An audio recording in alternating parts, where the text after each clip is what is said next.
지난 시간에 이어서 계속해서 하박국 2장 함께 살펴보도록 하겠습니다.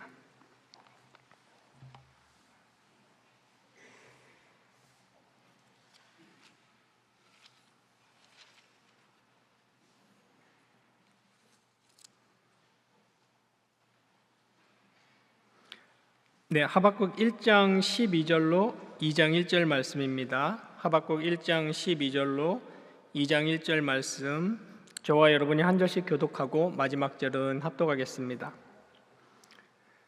선지자가 이르되 여호와 나의 하나님 나의 거룩한 이시여, 주께서는 만세 전부터 계시지 아니하시니까 우리가 사망에 이르지 아니하리이다. 여호와여, 주께서 심판하기 위하여 그들을 두셨나이다. 반석이시여, 주께서 경계하기 위하여 그들을 세우셨나이다.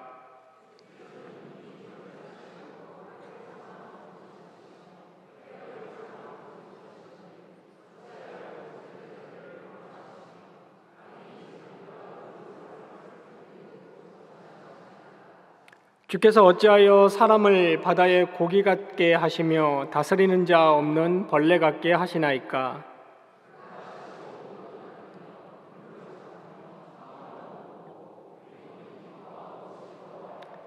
그물에 제사하며 토막 앞에 분향하오니 이는 그것을 힘입어 소득이 풍부하고 먹을 것이 풍성하게 됨이니이다.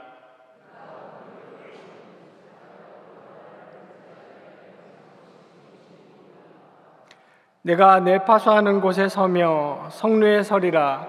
그가 내게 무엇이라 말씀하실는지 기다리고 바라보며 나의 질문에 대하여 어떻게 대답하실는지 보리라 하였더니. 아멘. 네, 지금 하박국은 우리가 지금까지 살펴본 대로 핵심은 악과 고통이죠. 악과 고통 그리고 고난입니다. 이 악과 고통, 고난의 문제를 하박국은 제대로 자기 안에서 처리하지 못하고 또 해석하지 못하고 또 이해하지 못하여 하나님께 탄원을 지금 계속 드리고 있는 겁니다. 그래서 지난 시간에 오늘 본문을 가지고 제가 두 가지로 접근하겠습니다 말씀드렸습니다. 그래서 첫 번째 접근을 지난 시간 했고요. 그것은 이러한 뜻모를 고난 앞에서 신자들은 어떤 자세를 취해야 하는가를 하박국이 잘 보여준다고 했습니다. 그러니까 하나님께서는 이 하박국이라는 고대인의 모습을 통하여 오늘 우리 현대인들도 고난 앞에 하나님께 어떤 모습을 취해야 하는지를 보여주고 계시는 것이죠. 간단히 정리를 해보자면 정직하게 하나님 앞에 탄원해야 한다고 했습니다. 있는 그대로 궁금한 건 궁금하고 이해 안 가는 건 이해 안 가고 화가 나는 건 화가 납니다. 탄원해야 하지만 2장을 시작하자마자 하박국이 먼저 보여준 자세대로 하나님의 전능과 존재와 위대하심과 통치와 언약은 굳게 믿고 그 신실하심 위에서 하나님께 나아가야 된다고 했습니다. 오히려 하나님을 믿기 때문에 하나님 앞에 엎드려서 탄원할 수 있는 것이죠.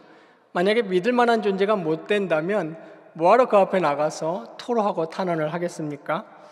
그리고 두 번째 모습은 무엇이었습니까? 하박국이 내가 내 스스로를 보초 세우고 망루에 서서 보리라고 했습니다. 그러니까 땅의 관점에서 벗어나서 성경이 말하는 하늘의 관점, 하나님의 관점에서 내가 이 문제를 한번 보고 있으리라. 그러면서 하박국이 보여준 자세는 무엇이라고 하실는지 기다리고 바라볼 것이다 라고 하나님을 기대할 것이다 라는 신앙인의 자세를 보여줬습니다. 지난 시간에 제가 말씀드렸는데 벌써 2주 전이라 제가 필리핀 가기 전이라 기억이 안 나실 수도 있어서 다시 말씀드리겠습니다.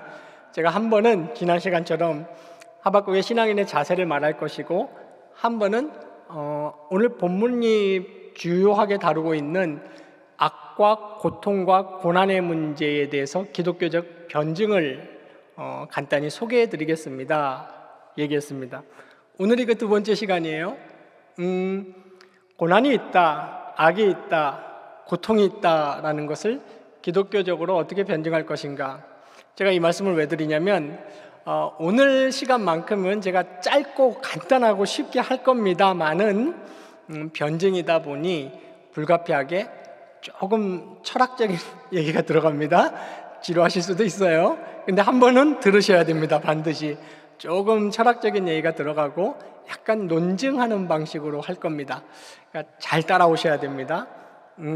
세 가지를 얘기할 건데 첫 번째 거는 제가 나름 정리를 한 것이고, 두 번째와 세 번째 논증은 팀 켈러의 내용을 제가 차용해서 소개해 드리는 것이라고 이해하시면 되겠습니다. 뭐 제가 정리한 거나 팀 켈러가 정리한 거나 어쨌거나 2000년 동안 우리 선배 신학자들과 그리고 기독교 유실론 철학자들이 정리해 놓은 데이터를 가지고 그런 수혜자들 뿐일 뿐이라는 점은 분명합니다. 먼저 세상은 이런 질문을 많이 합니다. 악, 재난, 고통, 이것을 가지고 어떤 얘기를 많이 하냐면 그러므로 신은 존재하지 않는다 라는 얘기를 하고, 이 부분을 오늘 얘기를 할 거고, 또 하나는 고통이라는 것, 악이라는 것에 의미가 있는가, 그게 정당화될 수 있는 건가 라는 얘기들을 합니다. 또 성경적으로 이 악과 고통의 의미를 한번 변증해 보도록 하겠습니다. 먼저 우리가 알아야 될 것은 기독교 변증이라는 것은 성경의 내용을 이렇게 변호하는 거예요. 이것이 정당하다. 근데 우리가 분명히 해야 됩니다. 아무리 논리적으로 그리고 논거가 탄탄한 기독교 변증을 한다고 해도 사람은 성경의 복음을 받아들일까요? 안 받아들일까요? 절대 안 받아들이죠. 왜냐하면 사람이 복음을 안 받아들이는 이유는 복음의 내용이 논거가 부족하다거나 논리가 부족해서가 아니죠. 사도 바울이 얘기한 것처럼 그 마음에 하나님 두기를 싫어하기 때문입니다. 그러니까 우리가 아무리 완벽한 데이터를 제시해도 절대 복음을 안 받아들여요. 성령이 그 사람께 역사하기 전에는. 그러면 우리는 뭐하러 기독교 변증을 합니까? 우리가 기독교 변증을 하는 이유는 저 사람들을 논리적으로 설득시켜서 자, 우리가 이겼지, 이거를 하려고 하는 게 아니고, 그들이 그토록 공격하는, 우리 뭘 공격해요? 우리 믿음을 공격하죠. 기독교인들은 왜 그렇게 자꾸 믿습니다, 신앙합니다, 그럼 믿음의 바탕 위에 서나요? 이렇게 말하면 마치 어떤 느낌이 들어요? 그분들은 자기들은 마치 믿음의 바탕 위에 서지 않고 무슨 대단한 과학적 근거나 어떤 사실의 바탕에 서는 것처럼 얘기합니다. 그러나 기독교 변증을 하는 이유는 당신들도 똑같이 신념, 이걸 우리는 신앙, 믿음이라고 불러도 좋아요. 근데 객관적으로는 신념이라고 부릅니다. 신념 위에 서 있습니다. 그러니 누구 신념이 맞는지는 각자 알아서 할 일이죠. 이 얘기를 하고 싶은 겁니다. 그러니까 우리는 무식하게 감정에 의존해서 신념에 의존하는 자들이고, 그들은 사실에 의존하는 자들이 아니다라는 것을 보여주는 것이 기독교 변증입니다. 첫 번째 이제 말씀드리고 싶은 것은 악과 고통에 대해서 성경은 두 가지를 얘기합니다. 하나님은 악을 당하시거나 악을 만나시거나 악 앞에서 어쩔 줄 몰라 하시는 분이 아니라 악을 허용하시고 통치하시고 악을 주관하시는 분이다 라는 이 말을 성경은 하고 있고, 또 동시에 이 부분에서 좀 모순되게 느껴지시는 것 같은데, 그러나 하나님은 악의 조종자도 아니고 악에 대한 책임을 져야 될 존재도 아니다. 다시 말하면 하나님은 악을 허용하시고 악을 통치하시지만 그렇다고 악을 조성하신 분이 아니다. 여기서 우리는 약간 어떤 느낌을 받습니까?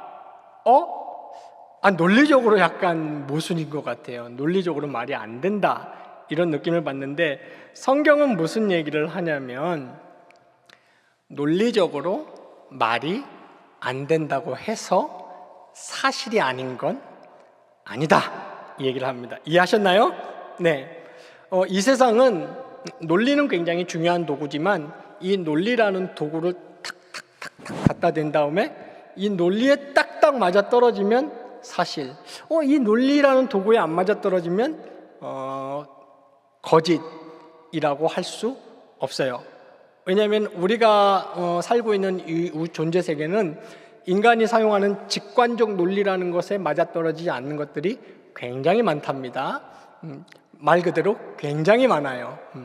제가 간단히 하나만 소개를 드릴게요. 과학적 사실을 가지고 소개를 해드리면 조금 납득이 더 가실 것 같은데, 저도 나름대로 미흡합니다만은 이제 변증학을 전공하고 변증을 공부하다 보니 어쩔 수 없이 과학과 철학을 많이 접하게 돼서 저는 과학도도 아니고 과학에 문외하지만 조금 과학의 기초는 많이 알게 됐습니다.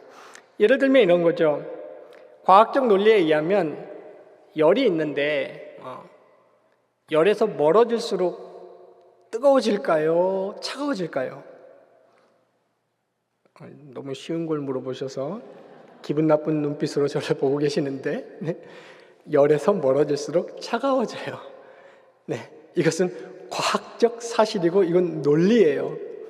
근데 팩트로 들어가 보면 태양은 가운데가 열원이고 저 바깥으로 가면 이제 맨 바깥에 코로나라고 있습니다. 이 코로나는 그 바이러스 이름 코로나랑 똑같지만 그 코로나는 아니에요. 그러니까 코로나라는 말은 원래 라틴어인데 왕관 이런 뜻입니다. 그래서 그 바이러스의 모양도 그렇게 생겼다 그래서 이름을 그렇게 지었고, 태양의 끝둘레를 코로나라고 부르는데 코로나로 갈수록 오히려 더 뜨거워져요. 네, 이거는 논리적으로 말이 안 되는데 팩트예요. 존재하는 팩트입니다. 과학자들은 몇 가지 이유를 제시하긴 했는데 말 그대로 가설이죠. 제시한 거죠. 아직 밝혀내지 못했습니다. 이 세상은 이런 걸로 정말 가득 차 있어요. 애정도 그런 거죠. 논리적으로만 딱 따지면 사랑하는데 동시에 증오한다? 이건 있을 수 없어요. 논리적 모순이에요. 둘 중에 하나만 성립돼야 돼요. 근데 우리 의식 경험은 어때요? 의식 경험은 실제 애증이라는 사실이 존재합니다. 그래서 일단 우리 인간이 논리라는 도구는 굉장히 결정적인 핵심 도구이지만 이 논리라는 도구가 존재하는 저 갤럭시 우주 삼라만상의 모든 사실성을 판가름할 수 있는 절대 기준은 아니라는 것을 알아야 되고, 오히려 인간은 이 논리를 훨씬 벗어나는 의식 경험, 초월적인 감각과 지식을 가질 수밖에 없는 존재라는 것을 알아야 됩니다. 이렇게 정리할 수 있겠습니다. 한번 잘 들어보세요. 직관적 논리가 자연의 실제 구조보다 단순하다는 것이 과학자들이 내놓는 명제입니다. 다시 한번 말씀드리겠습니다. 인간의 직관적 논리가 자연의 실제 구조보다 더 단순하다는 것입니다. 이 말을 다른 말로 하면 무엇일까요? 존재하는 존재 세계의 실제가 인간의 직관적 논리보다 훨씬 깊고 복잡하다는 겁니다. 제가 몇 번 말씀드린 것처럼 사랑, 정의 이런 것들 과학적으로 입증돼야 안 돼요. 입증되지 않아요. 겨우 과학적으로 입증됐다는 걸 사랑이라는 감정일 때 뇌에서 무슨 화학작용이 일어나고 무슨 물질이 나오더라, 이 정도 알아냈어요. 근데 그러나 우리는 직관적으로 알아요. 사랑이 존재한다는 것을. 그래서 제가 첫 번째로 말씀드리고 싶은 것은 여러분의 직관적 논리성을 가지고 성경이 하는 말을 판단하지 마십시오. 그래서 우리는 성경 앞에 믿음으로 서야 됩니다. 성경이 하나님은 악을 조종하지 못하는 분이, 성경은 하나님은 악을 사용하시고 악을 허용하시고 악을 통치하시고 장악하시는 분이다. 그러나 악의 조성자가 아니고 악의 책임이 있지 않다. 이렇게 성경이 정리를 할 때 우린 그것을 아멘으로 받아들여야 됩니다. 마치 다른 설명을 드리자면 에덴 동산에서 악이 그 뱀이라는 실제 존재, 뱀이라는 존재 피조체를 통해서 이 세상에 침투했을 때 하나님은 당하신 게 아니죠. 갑자기 에덴 동산을 하나님이 거닐고 계시다가 악이 들어왔네? 저런, 이거 이제 어떻게 하지? 이러시는 분이 아니죠. 그것을 장악하고 통치하신 분입니다. 두 번째는 보통 사람들이 많은 이런 얘기를 해요. 저는 이런 칼럼도 읽어본 적이 있어요. 아마 콜롬비아로 기억하는데 화산이 폭발해서 많은 사람들이 10만 명 단위의 사람들이 죽었는데 그걸 보고 어떤 컬럼니스트가 이런 말을 했습니다. 이런 류의 고통을 허용하시는 신이라면 나는 믿고 싶지 않다. 그런 신은 나는 믿을 뜻이 없다. 그러므로 이런 재난과 고통이 있는 걸 보니 신은 존재하지 않는다라고 써놓은 글을 읽은 적이 있습니다. 그러나 이런 단정에는 어떤 전제가 숨어 있습니까? 그러니까 그런 단정에는 악은 무의미하다. 일단 그런 해석인데 악은 무의미하고 악은 정당화될 수 없다. 혹은 다른 말로 고통은 무의미하고 고통은 정당화될 수 없다라는 말과 함께 그리고 그러므로 신도 존재하지 않는다는 말을 같이 하는 거죠. 그러나 성경은 그렇게 얘기하지 않아요. 악은 무의미하지 않고 악도 하나님이 다루셔서 선한 뜻을 이루어 가시는 하나님의 허용이고 도구, 다른 말로 하면 고통과 고난도 하나님이 허용하셔서 주권적으로 하나님의 선한 뜻을 이뤄가는 도구다라고 성경은 말하고 있습니다. 만약에 악은 무의미해, 악에는 아무 의미도 없고 정당화될 수 없어. 또 특히 고통은 무의미해, 고통은 정당화될 수 없어. 그저 빨리 없어져 버려야만 해. 그러므로 신도 존재하지 않아 라고 얘기한다면 그 전제에는 이런 것이 깔려 있는 거죠. 내 자신에게 악이 무의미하다면 그냥 악은 무의미한 겁니다. 무슨 말인지 이해가십니까? 그것은 자기 신념이에요. 악이 무의미하다. 고통이 무의미하다. 고통은 어떤 식으로든지 정당화될 수 없다라는 자기 신념입니다. 그 어디에도 고통이 무의미하다거나 고통은 정당화될 수 없다는 근거는 없는 것이죠. 예를 들면 또 구체적으로 말하면 전혀 이유를 알 수 없는 어떤 일이 일어나게 허락하신 하나님의 선한 뜻이 실제 있는데 인간이 제대로 깨닫지 못하고 그것을 마음속에 그려내지 못할 수도 있다는 합리적인 추론을 완전히 무시해버리는 거예요. 근데 성경은 이 얘기하거든요. 성경은 이 얘기합니다.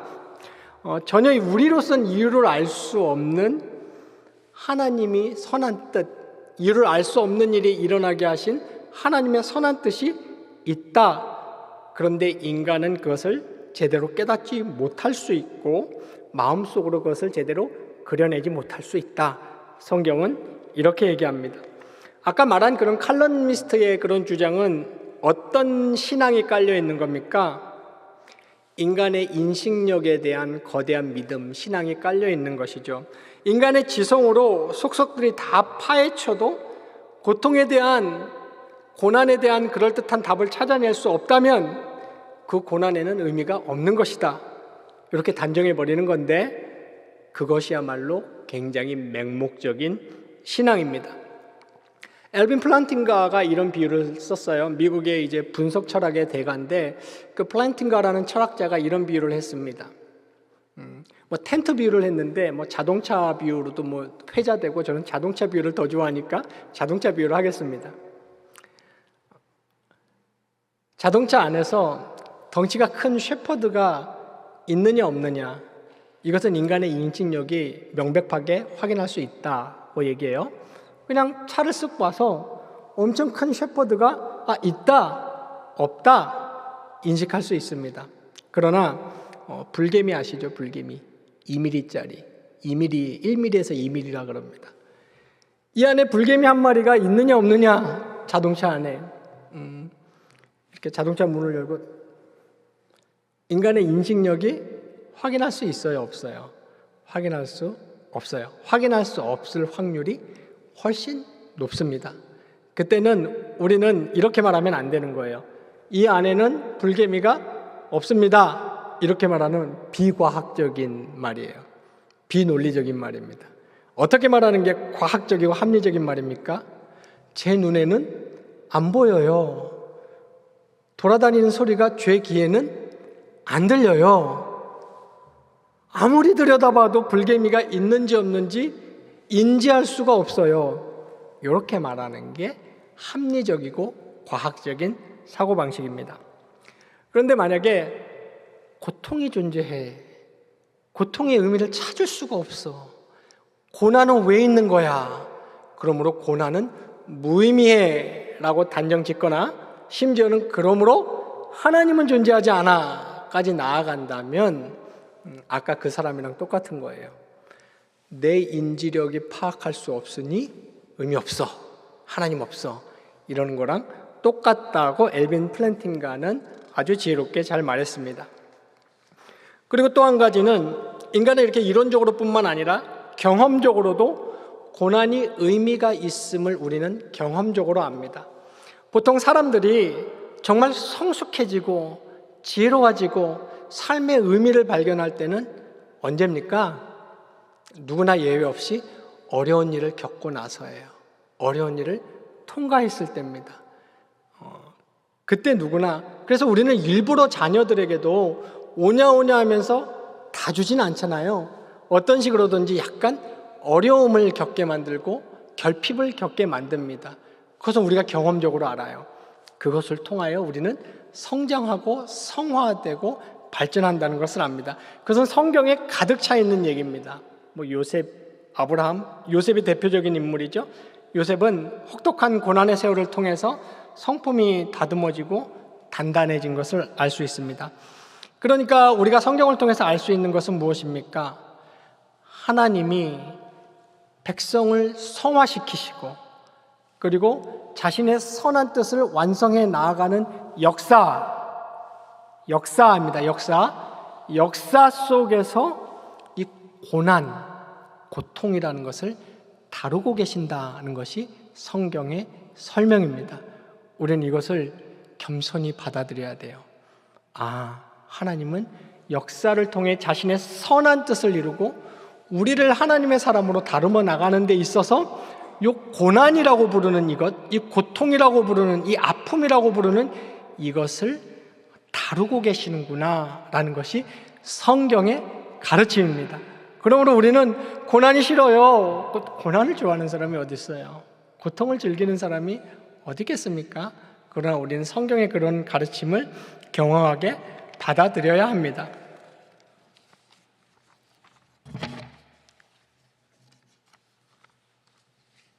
또 한 가지는 이 부분이 가장 어려운데 이 부분은 이렇습니다. 사람들은 특히 무신론자, 특히 진화 생물학자들은 이런 말을 많이 하죠. 이 세상에 이렇게 고난과 고통과 어려움이 가득한 이것은 부당하다, 정당하지 않아, 이럴 순 없어, 이래선 안 돼, 이렇게 얘기합니다. 그럼 그 사람들이 우주에 고난이 있고 그것이 부당하니 정당하니 하니 결정을 내릴 때 그 사람들이 사용한 기준은 무엇입니까?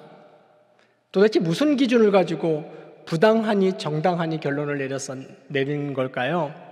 다시 말씀드리지만 그들은 그것을 그런 결정을 내릴 때에 요건 좀 어렵습니다. 잘 들으세요. 초월적인, 이 세상의 물질적인 세계가 아니라 초월적인 세계를 의지할 수밖에 없습니다. 제가 다른 말로 이렇게 얘기해 보겠습니다. 진화생물학자들, 진화론자들, 대부분은 무신론자들이죠. 그 사람들이 가장 강력하게 주장하는 게 뭐냐면 적자생존입니다. 자연도태. 적자생존이 뭡니까? 강한 놈이 살아남고 약한 놈은 도태된다.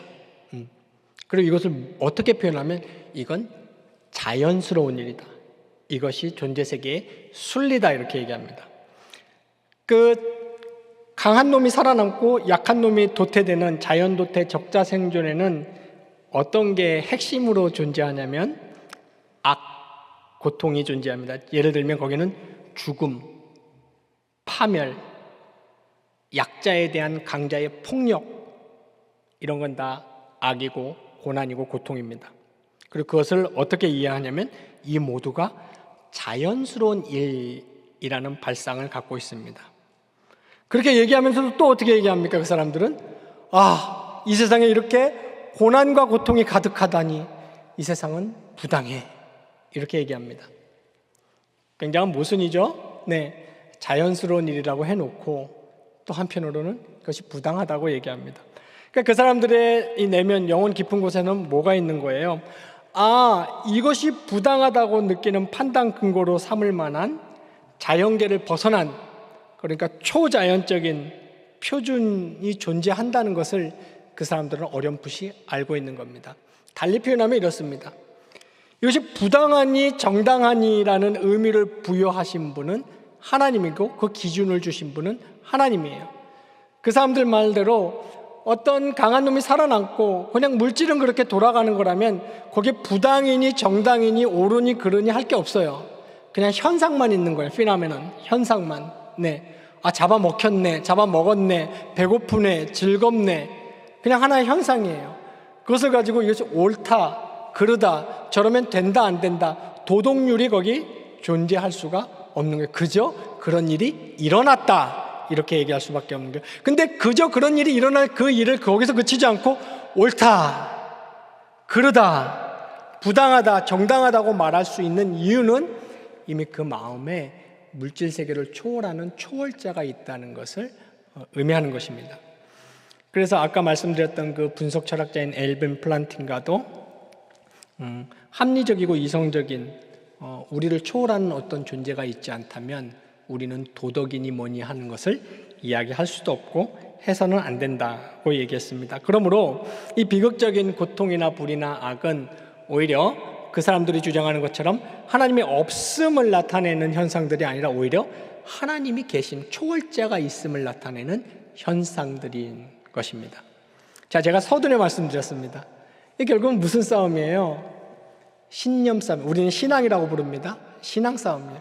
그들은 하나님이 없다고 믿습니다. 우리는 하나님이 있다고 믿습니다. 그들은 고통은 완전히 부당하고 고통은 그저 없어져야 될 것이라고 믿습니다. 그러나 우리는 고통에는 하나님의 선한 뜻이 있고 하나님은 주권적으로 그 고통을 다루시는 통치자라는 믿음이 우리에게 있습니다. 저는 여러분들이 시종일관 한결같이 끝까지 성경의 계시와 가르침을 굳건히 믿기를 바랍니다. 이런 소리들을 많이 하죠. 아까 고통이 논리적으로 하나님을 부정하는 게 아니라고 한들 무슨 상관이 있겠는가? 근데 하나님은 그런 가르침이나 규율, 법칙 같은 것만 우리에게 던지신 분이 아닙니다. 하나님은 직접 이 땅에 오셔서 그 고통과 악과 고난을 당하신 분이에요. 우리와 똑같이.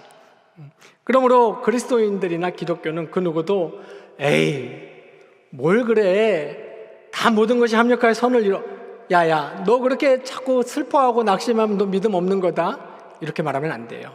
절대 그렇게 말하면 안 돼요. 슬픈 건 슬픈 거고 아픈 건 아픈 거고 힘든 건 힘든 겁니다. 그러나 동시에 우리는 거기에 하나님의 선한 뜻이 있음을 굳게 믿습니다. 그 예수님이 잘 보여주셨죠. 예수님 마가복음 14장에서 기도하러 제자들하고 올라가셔서 예수님 뭐라 그랬어요? 이렇게 말씀하셨어요. 심히 놀라시며 슬퍼하사 마음이 심히 고민하여 죽게 되었다. 요거 이제 헬라어로 표현되어 있는데 요거를 현대의학적 용어로 잘 풀어놓은 논문이 하나 있어요. 재밌는 논문이 많죠?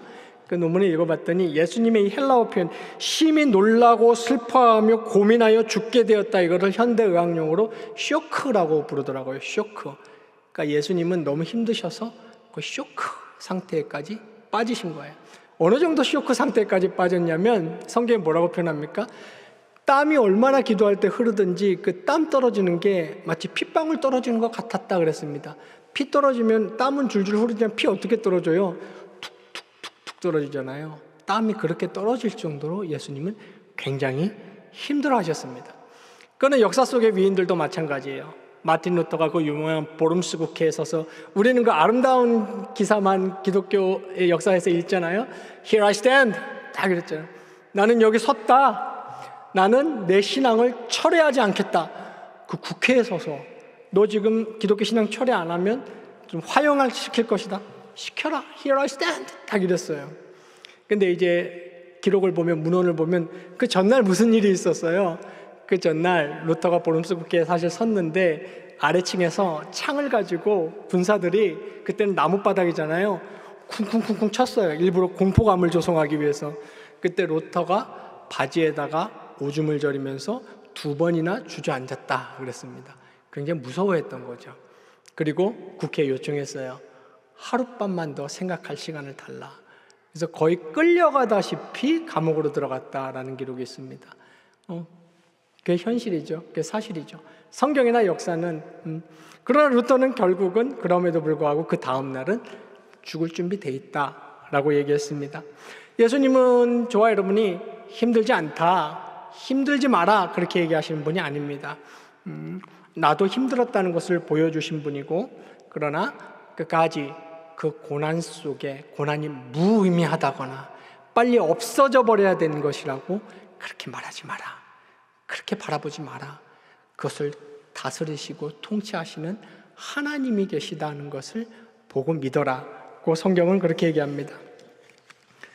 자, 오늘 조금 어렵고 철학적인 얘기를 했는데 한 번쯤은 좀 들어두시면 좋을 것 같습니다. 그리고 요거를 이렇게 한번 바탕으로 하고 또 이어지는 하박국서 2장 4절, 20절, 12절 그 유명한 구절을 다음 시간부터 한번 다뤄보려고 합니다. 여러분, 고난 앞에서 우리 기독교 유실론 철학자, 개혁주의 철학자들이 잘 정리해놨듯이 고난은 하나님이 다루십니다. 하나님의 손아귀 안에 있습니다. 그리고 고난은 무의미하거나 쓸데없는 것이 아니고 고난에도 의미가 있다는 것을 굳게 믿으시는 경애의 모든 성도님 되시기를 주님의 이름으로 축원합니다.